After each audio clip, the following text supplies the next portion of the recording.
Hello guys, అందరికీ welcome to my channel. ఈరోజు వచ్చేసి బిగ్ బాస్ సీజన్ 9 62వ రోజు సాటర్డే. ఈరోజు నాగార్జున గారు అయితే షోలో ఒక ఊపేశారు. చాలా ఎంటర్టైన్మెంట్ గా ఈ షో అయితే సాగింది. దీంట్లో పెద్ద ట్విస్ట్, అనుకోలేని ట్విస్ట్, ఇది రావు వచ్చేస్తాడని ఎవరు అస్సలు ఎక్స్పెక్ట్ చేయలేదు అనమాట. దాని గురించి కూడా మాట్లాడుకుందాం. ఫస్ట్ ఆఫ్ ఆల్ మన ఛానల్ అయితే చూస్తున్నారు, సబ్స్క్రైబ్ చేసుకోవడం లేదు. ఫస్ట్ ఆఫ్ ఆల్ సబ్స్క్రైబ్ చేసుకోండి, అలాగే ఒక లైక్ చేయండి ఫ్రెండ్స్. ఇక వీడియోలోకి అయితే వెళ్ళిపోదాం. ఈరోజు ఎపిసోడ్ వచ్చేసి నాగార్జున గారు అయితే ఎంట్రీ ఇవ్వడం అయితే జరిగింది. నాగార్జున గారు శివ రిలీజ్ మూవీ అయితే November 14th అయితే రిలీజ్ కానుంది. దానికి సంబంధించి కొంచెం ప్రమోషన్ అయితే వాళ్ళు చేయడం అయితే జరిగింది. నాగార్జున సార్ అయితే ఈరోజు వాళ్ళ వైఫ్ అమలా గారిని కూడా పిలుచుకొని రావడం అయితే జరిగింది. కొంచెం బిగ్ బాస్ హౌస్ లో ఉన్న వాళ్ళతో కొద్దిగా ఎంటర్టైన్మెంట్, డాన్స్ అది చేయడం కొద్దిగా చాలా బాగా అనిపించింది. డాన్స్ ప్రోగ్రామ్ అమలా గారితో కొంచెం పని చేసి మూవీ డిస్కస్ చేశాను. ఎలా జరిగింది, ఎలా మూవీని ఎండ్ చేశారు, ఎలా తీశారు. ఇప్పుడు 4Kతో రిలీజ్ చేస్తున్నారు. 4K సౌండ్ కూడా క్వాలిటీతో. రామ్ గోపాల్ వర్మ అయితే బాగా 6 months అయితే కష్టపడడం జరిగిందంట. రామ్ గోపాల్ వర్మ ఒక 6 months అంటే యాక్టివిటీస్ గా ఒక కొత్త మూవీ తీసినట్టుగానే చాలా వర్క్ అయితే చేయడం అయితే జరిగిందంట. రామ్ వర్మ గోపాల్ కూడా రావడం జరిగింది. తను మూవీని ఎలా ఎక్స్ప్లెయిన్ చేశాడు, ఎలా తీశాడు అన్నది కూడా మాట్లాడుకుందాం. ఇంకా వీడియోలోకి వెళ్లే ముందు రామ్ గోపాల్ వర్మ రావడం జరిగింది. తను వచ్చిన తర్వాత ఎక్కడో ఓవర్ బిల్డప్ చేస్తాడు అనుకున్నా రామ్ గోపాల్ వర్మ.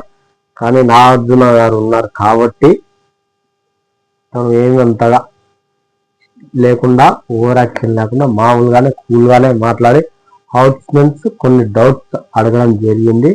ఆ డౌట్స్ వాళ్ళు వెరిఫై చేశారు. రామ్ గోపాల్ వర్మ చాలా కూల్గా అనేది సాగింది అనమాట. ఇంకా ప్రశ్నలన్నీ అడిగిన తర్వాత రామ్ గోపాల్ వర్మ గారిని హౌస్ నుంచి ఇంకా వెళ్ళిపోయి చెప్పడం జరిగింది నాగార్జున సార్ గారు. ఇంకా వచ్చేసి ఇంకా ఆడియన్స్ ని ఈ 9th weeks లలో ఎవరి పర్ఫార్మెన్స్ ఎలా ఉంది, ఆడియన్స్ ఓట్ చేయాలి అని నాగార్జున సార్ చెప్పడం జరిగింది. ఓటింగ్ లిస్ట్ చేయండి, మీరు ఓట్ వేయండి, బాగా ఆడియోలో ఓట్ చేయండి లేదా డౌన్ చేయండి అని చెప్పడం జరిగింది.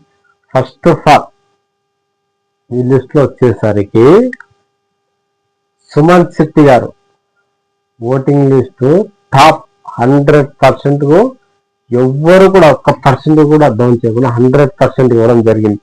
తర్వాత ఇమాన్యుయల్, ఇంకా ఇమాన్యుయల్ మనం ఎంతలా ఆదరిస్తున్నాము అంటే తను మాత్రము సేఫ్ గేమ్, ఒక ఊసరవెల్లి, ఒక చెప్పాలంటే బిగ్ బాస్ సీజన్ 7 లో ఎలా అయితే రైతుగా వచ్చి పల్లవి ప్రశాంత్ ఎలాగైతే కప్పు కొట్టాడో అదే స్ట్రాటజీని ఫాలో అవుతున్న ఇమాన్యుయల్. ఎందుకంటే తర్వాత చెప్తాను నేను. తన మీద అలాంటి ఎమోషన్ అయితే క్రియేట్ చేశాడు తను. కానీ తన రంగు ఇంకా ముందున ఓపెన్ అవుతుంది. అందుకోసం 9.7 9.5 అయితే ఇవ్వడం జరిగింది ఒకటి ఇమాన్యుయల్, 2వ స్థానం. తర్వాత 3వ స్థానం వచ్చేసి తనూజ. నేను యాక్చువల్గా తనూజని ఫస్ట్ ప్లేస్ ఇస్తారనుకున్నా. ఎందుకంటే ఇక్కడ సుమన్ శెట్టి గారు కూడా చాలా వినయటగా ఉండడం అయితే జరిగింది. అందుకోసం అయితే సుమన్ శెట్టి గారిని ఫస్ట్ ఓటింగ్ చేయడం జరిగింది. తర్వాత థర్డ్ ప్లేస్ లో తనూజ, 4th ప్లేస్ లో కళ్యాణ్, 5th ప్లేస్ వచ్చేసి రీతు, తర్వాత 6 వచ్చేసి ధీమాన్ పవన్, తర్వాత వచ్చేసి 7 గౌరవ్, తర్వాత రాము 8th, తర్వాత 9 నిఖిల్, తర్వాత 10 వచ్చేసి సంజన, తర్వాత వచ్చేసి భరణి 11, తర్వాత 12 వచ్చేసి దివ్య, లాస్ట్ వచ్చేసి 13వ ప్లేస్ సాయి శ్రీనివాస్ గారు అయితే లాస్ట్ పొజిషన్. తను వచ్చేసి లాస్ట్ పొజిషన్ లో ఎందుకు వచ్చాడంటే తన గేమ్ అంతలా ఉందన్నమాట. నేను చెప్పాను ఈ వారం ఎలిమినేట్ అయ్యేది సాయి అని నేను క్లియర్ గా చెప్పాను. ఎందుకంటే తను ఈ 4 వారాలలో ఎక్కడా కూడా తన పర్ఫార్మెన్స్ అనేది ఎక్కడా చేయలేదు. అందుకోసం తను డౌన్ అయిపోవడం జరిగింది. ఓటింగ్ లిస్ట్ కూడా ఇప్పుడు లాస్ట్ లో వచ్చాడు కాబట్టి తను కూడా లాస్ట్ వచ్చేసి ఎలిమినేట్ అవుతానని నేను పోయిన 2-3 వీడియోలు చేసిన తర్వాత నేను చెప్పాను. ఈ వారం నామినేషన్ లో ఉన్న సాయి శ్రీనివాస్ ఎలిమినేట్ అవుతాడు, ఇది కరెక్ట్ గా నేను చెప్పాను. సుమన్ శెట్టి గారిని ఓటింగ్ లిస్ట్ లో ఉన్న 6 అయితే ఒక బిగ్ బాస్ ఒక బంపర్ ఆఫర్ అనేది ఇవ్వడం జరిగింది. ఎవరెవరు బంపర్ ఆఫర్ తీసుకున్నారు, ఎవరెవరు తీసుకోలేదని చెప్తాను. ఫస్ట్ 100% వచ్చిన సుమన్ శెట్టి గారు డైరెక్ట్ ఇవి కంటెండర్షిప్ గా ఫస్ట్ నువ్వే ఉంటావు, డైరెక్ట్ కంటెండర్ గా అర్జున చెప్తే దానికి భరణి గారు ఫ్యామిలీ వీక్ తను డౌన్ చేసేయాలి అంటే సుమన్ శెట్టి గారు ఒప్పుకోలేదు. వద్దు సార్, నేను గేమ్ ఆడి కంటెండర్షిప్ గెలుచుకుంటాను అని చెప్పడంతో అక్కడ తన ఇంకా ఆడియన్స్ ఇంకా మెరుగుపరుచుకున్నాడు. అది అలా అలా తను యూజ్ చేసుకోలేదు. తర్వాత వచ్చేసి సెకండ్ ఇమానియల్కి వచ్చింది ఏంటి, తన లవర్ నుంచి ఆడియో మెసేజ్ ఎంతసేపు 30 minutes 13 seconds 30 minutes కాదు 30 seconds 1 minute అట. అలాంటి వాయిస్ మెసేజ్ కోసం నువ్వు ఎంత స్వార్థానికి దిగజారావు ఇమానియల్, ఎంత స్వార్థానికి అసలు. ఇప్పుడు నీ రెప్యుటేషన్ ఎంత పడిపోతుంది ఆడియన్స్ మీద. గౌరవ్కి ఎందుకు ఆ పవర్ ఇచ్చాడు తెలుసా నీకు కదన్నా? తనకు తెలుగు రాదు కాబట్టి, అర్థం కాకపోతే అప్పటికప్పుడు తను డిసిషన్ తీసుకొని ఆ పవర్ డైరెక్ట్ బిగ్ బాస్ అడగచ్చు. తను అర్థం కాకపోతే గేమ్ పరంగా ఏదైనా సొల్యూషన్ కావాలంటే డైరెక్ట్ అడిగి తీసుకోవచ్చు తను, అందుకు ఇవ్వడం జరిగింది. అలాంటి వ్యక్తిని నువ్వు పవర్ తనకు ఇచ్చడం రాలేదు, తనకు ఆ పవర్ ఏంటో తెలియదు, బ్లెస్సింగ్స్ అంట అవన్నీ చెప్పి నువ్వు స్వార్థంగా తనని తీసేయడం ఆ పవర్ ఎంతవరకు న్యాయం కలేదు ఇమానియల్. నువ్వు సేమ్ ఒక ఊసరవెల్లి, నీ రంగు ఇప్పుడు బయటపడుతుంది ఇమానియల్. నువ్వు ఒక ఊసరవెల్లి క్యారెక్టర్. ఆడుతుంది సార్ వస్తే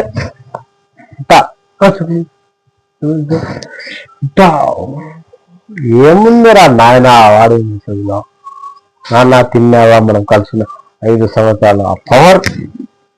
ఆ పవర్ చీటీ మాటికి వాడకుండా తన గేమ్ తను ఆడుతున్నాడు. వాడంటే ఇప్పుడు అవసరం వచ్చిన చోట తను వాడతాడు గౌరవ్. అలాంటి తన పవర్ని అయితే నువ్వు డ్యామేజ్ చేయడం జరిగింది.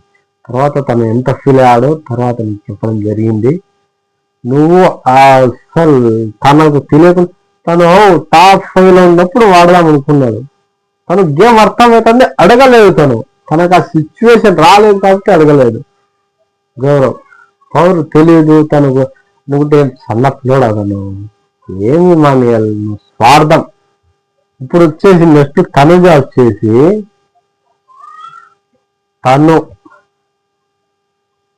ఇప్పుడు తను ఆడియో మెసేజ్ వినాలి అంటే డైరెక్ట్ గా కళ్యాణ్ని నామినేషన్ 2 weeks అని జరగదు. తను వద్దు సార్, నాకు వద్దు ఆడియో చెల్లి. తను 2 months తన చెల్లెలు పెళ్లి 2 weeks లో పెళ్లి జరుగుతుంది. అయినా అంత ఇంపార్టెంట్ ఆడియో మెసేజ్ తీసుకోలేదు. నువ్వు నీ లవర్ది తీసుకొని అలా మ్యానిపులేట్ చేయడం ఇంకా సేమ్ నువ్వు ఒక దోషంగా ఒక వెన్నుపోటు పడవడం అంటే ఈ మాన్యులే అది. తర్వాత వచ్చేసి కళ్యాణ్ ఈ వారం అంతా చికెన్ బిర్యానీ, మటన్ బిర్యానీ ఏది కావాలంటే అది పంపిస్తాను. మీ సాక్రిఫైస్ వచ్చేసి నిఖిల్ నాయర్ని 2 weeks డైరెక్ట్ నామినేషన్. అంటే తను పాపం సాక్రిఫైస్ చేశాడు. వద్దు, తను కొంచెం డౌన్ లో ఉన్నాడు, నామినేషన్కి వెళ్తే ఎలిమినేట్ అవుతాడు, వద్దు సార్ నాకొద్దు, హౌస్ లో చేసిందే తింటాను అని తను 1 week అంతా చికెన్, మటన్. ఇదే ఫైర్ స్ట్రాంగ్ వచ్చిన వాళ్ళైతే రమ్య కానివ్వండి, ఆయుష కానీ మాకు కావాలి వాళ్ళు ఎట్టకపోతే అలా ఉండేటోళ్ళు. అందుకోసం వాళ్ళు బయటికి వెళ్ళారు. కళ్యాణ్ ఎందుకు పోలే అంటే ఎందుకోసం తను ఎదుటి వాళ్ళని ఆలోచించాలి, అది ఇమాన్యుయల్ ఆలోచించలేదు. తర్వాత వచ్చేసి నువ్వు డైరెక్ట్ 2 weeks నామినేట్ అయితే తనుజాకి ఒక గిఫ్ట్ వస్తుంది అంటే తను క్లియర్ కట్ గా చెప్పాడు, ఇట్లా నేను తీసుకుంటాను ఆ రిస్క్ అంటే. తనంత కాన్ఫిడెంట్ గా ఉన్నాడు, నేను ఆడగలను, నేను అందుకు తనకి ఇవ్వండి అని తనుజాని పిలిస్తే వద్దు సార్, వద్దు వద్దు వద్దు నాకని తీసుకోలేదు. అది క్యారెక్టర్ అంటే. తర్వాత రీతు వాళ్ళ డాడీ సెట్ కావాలి, సంజన గారి శారీస్ అన్ని స్టోర్ రూమ్ లో పెట్టాలి. ఇంకా ఈ వీక్ బిగ్ బాస్ చెప్పేంత వరకు శారీస్ కట్టుకోవడం వీలు కాదని చెప్పడం రీతు ఒప్పుకుంది.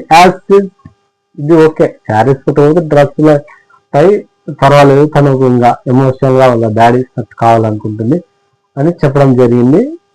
అదైతే ఓకే, తను హెయిర్ కట్ కూడా చేసుకోవడం జరిగింది, దానికంటే ఇది పెద్ద విషయం కాదు. అందుకోసం సంజన గారు కూడా ఏమి చెప్పలేదు. అలా తీసుకోవాలి డిసిషన్, ఏదైనా అలాంటివి తీసుకోవాలా. ఇమాన్యుయల్ తీసింది చాలా వేస్ట్. ఒక స్వార్థంగా అలాంటి పవర్ తన దగ్గర ఉండకూడదు. రాబోయే 5 weeks చాలా తనకు ఉపయోగపడతాయి. అవసరం ఉన్నప్పుడు తను తీసుకుని గేమ్ ఇంప్రూవ్ చేసుకుంటాడనే ఒక స్వార్థంతో గౌరవ పవర్ తీసేశాడు. ఇక నీకుంటుంది భయం, ఆడియన్స్లలో నీకు చెలరేగిపోతాది. మేమేంటో చూపిస్తాను ఇంకా ఇమాన్యుయల్, నీకు ఇంత స్వార్థంగా నువ్వు ఆలోచిస్తే మేమేంటో ఆడియన్స్ గా మేము చూపిస్తాం. ఇంకా 9.5 ఓటింగ్ ఇచ్చాము, ఇప్పుడు 0 ఓటింగ్ ఇస్తాం ఇమాన్యుయల్. నువ్వు ఇంతలా స్వార్థం ఆలోచిస్తే మేము ఇప్పుడు వరకు కూడా నీ మంచి కోసం ఒక ఊసర వెళ్ళి ఇలా రంగులు మారుస్తున్నా నేను పిచ్చోళ్ళమై నీ వెనకాల ఓటింగ్ చేశాం. ఇప్పుడు అలా జరగదు, చూసుకోక ఇక ముందు. తర్వాత డిమాండ్ ఫోన్ కూడా చూడండి, తను క్లియర్ కట్ గా చెప్పాడు, నేను కళ్ళు మూసుకుంటే ఇమాజిన్ చేసుకుంటే నా కళ్ళ ముందు మా ఫ్యామిలీ ఫోటో మా వాళ్ళందరూ కనిపిస్తారు, నాకు అవసరం లేదు, నేను ప్రెజర్ తీసుకోగలను అని వద్దని చెప్పడం జరిగింది. అది రీతుకు ఫోటో ఇవ్వడం జరిగింది. అలాంటి డిసిజన్ తీసుకోవాలి మన. నువ్వు ఒక స్వార్థంగా ఒక్క నిమిషం వాడే మెసేజ్ అంతలాంటి బిగ్ బాస్ పవర్ లో ఉన్న ఆ పవర్ ఎంత ఇంపార్టెంటో తెలుసు. నువ్వు ఊరికే 1 minute లో తీసుకోవడం చాలా అంటే చాలా తప్పు. అది అనమాట. వచ్చేసి ఇంకా ఫస్ట్ లో టాప్ 6 లో ఉన్న వారికే ఈ బెనిఫిట్ ఇవ్వడం జరిగింది. ఇందులో వచ్చేసి దివ్య ప్లేస్ 12 తనకు వచ్చేసి 27% ఓటింగ్ వేశారు. తనకు ఎందుకు ఓటింగ్ తగ్గింది? క్యాప్టెన్సీలో ఓవర్ యాక్షన్, తన బాడీ లాంగ్వేజ్, నడవడం, నేను చెప్తున్నా తను డెవిల్ లాగా క్రియేట్ చేస్తుంది తన బాడీ లాంగ్వేజ్. అందుకు తను ఇంతలా పడిపోయింది. నేను బెటర్, నేను ప్రూఫ్ అని చెప్పడం వల్ల ఇంతలా అడిగింది. నువ్వు అనుకుంటే సరిపోదు దివ్య, మా ఆడియన్స్ మేము అనుకోవాలి, అది చెప్పేది నేను. ఇంకా నేను పోయిన నెక్స్ట్ వీడియోలో చెప్పాను, రాము ఒక పెద్ద రాయుడు లెవెల్లో ఉన్నాడు అని. కరెక్ట్, నేను చెప్పింది కరెక్ట్. గివప్ ఇవ్వకూడదు రాము, నువ్వేం పెద్ద రాయుడువా అని నేను క్లియర్ గా చెప్పాను. నాగార్జున సార్ కూడా ఇదే ప్రశ్న నేను చెప్పాను పోయిన వారంలో కూడా, ఇదే నువ్వు మిస్టేక్ చేసింది ఇదే అంటే నాగార్జున సార్ అడుగుతుంటే నీకు ఎంత బలుపు రాము, మాట్లాడకుండా ఇంకా నువ్వు ఎంత బలుపు. సార్ అడుగుతుంటే నువ్వు మాట్లాడకుండా ఎందుకు రావాలి? ఇలాంటి సిచ్యువేషన్ లో బిగ్ బాస్ హౌస్ కి ఎందుకు రావాలి? ఎంతో మంది వెయిట్ చేస్తుండగా నువ్వు ఎందుకు? ఇది వీక్స్ అనుకునేవా? ఇది హాలిడే వీక్ అనుకునేవా? వచ్చి నీ ఇష్టం వచ్చేప్పుడు ఉండి నా వల్ల కాలేదని పోవడానికి. అలాంటప్పుడు ఎందుకయ్యా నీకు ఒక గెలవాలని తపనతో రావాలి. మా ఫ్యామిలీ మా వాళ్ళు గుర్తుకొస్తున్నారంటే అలాంటప్పుడు రావడం వేస్ట్. నీ వల్ల ఇంకో కంటెండర్ నష్టపోయాడు తెలుసా హౌస్ లో. పోయిన సీజన్ లో కూడా ఇలానే చేశాడు మణికంఠ. తను ఓవర్ బిల్డప్ గా ఇది నాకు చాలా ఇబ్బంది. ఫస్ట్ వారంలోనే వచ్చిన హౌస్ లోకి అనిల్ రావిపూడి ఎవరినొకరిని తీసుకొని వెళ్ళాలి అని బిగ్ బాస్ చెప్తే మణికంఠ పేరు చెప్తే ఫ్రాంక్ చేసిన దానికి తను ఎంతలా ఫీల్ అయ్యాడు. నేను ఈ హౌస్ లో ఉండడం నాకు ఎంత ఇబ్బంది, నేను ఎంతో సాధించాలి, నేను ఎంతో గుర్తింపు తెచ్చుకోవాలని అన్న వాడు కూడా ఇలానే సేమ్ ఇలానే తను ఒక ఎర్రి పుస్తకాలను చేసి ఆడియన్స్ పెట్టినందుకు మీకు ఒక ఎర్రి పుస్తకాలను చేశాడు మనల్ని ఆడియన్స్. ఇప్పుడు అదే రాము కూడా ఇలాంటి నేను పెదరాడిలకే నేను వెళ్ళిపోతా, మీరేంటి నేను వెళ్ళిపోతా అని చెప్పడం అనేది జరిగింది అనమాట. నాగార్జున సార్ కూడా క్లియర్ గా చెప్తున్నారు, రాము నువ్వు ఎవరికి భయపడాల్సిన అవసరం లేదు, నువ్వు ఆడు, నువ్వు మాట్లాడు, ఇంతమంది హౌస్ మేట్స్ ఉన్నారు నీకు ధైర్యంగా అని చెప్పడం క్లియర్ కట్ గా జరిగింది. నువ్వు అది అర్థం చేసుకోకుండా లేదు నేను ఒక పెద్దరాయుడిని, నేను చెప్పిందే వేదం, నేనే ఒక స్టాండ్, మీరు తీసేయాల్సిన అవసరం లేదు, నేనే బయటకు వెళ్ళిపోతా నాకు ఇష్టం అని చెప్పి ఈ ఎపిసోడ్ లో నువ్వే ఎలిమినేట్ అవ్వడం జరిగింది. ఇంకా దాన్ని ఏం చేయలేము. నేను చెప్తూనే ఉన్నాను, నేను నెక్స్ట్ వీడియోలోనే చెప్పాను అనమాట, పోయిన వీడియోలోనే ఇది కరెక్ట్ కాదు రాము నీ అన్నాను, పెద్దరాయుడు పేరు నీకు పర్ఫెక్ట్. ఇంకా ఈ ఎపిసోడ్ అంటే నెక్స్ట్ ఎపిసోడ్ గురించి మాట్లాడుకుందాము. రేపు సండే అయితే మామూలుగా ఉండడం లేదు. మీరు కామెంట్ చేయండి ఎవరు ఎలిమినేట్ అవుతున్నారో ఈ వారం. నాకైతే సాయి ఆడియన్స్. మీరు కామెంట్ చేయండి ఈ వీడియో చూసి ఎవరు ఎలిమినేట్ అవుతున్నారో. ఫస్ట్ మన ఛానల్ అయితే సబ్స్క్రైబ్ చేసుకోండి, బెల్ ఐకాన్ని ఆన్లో పెట్టుకోండి.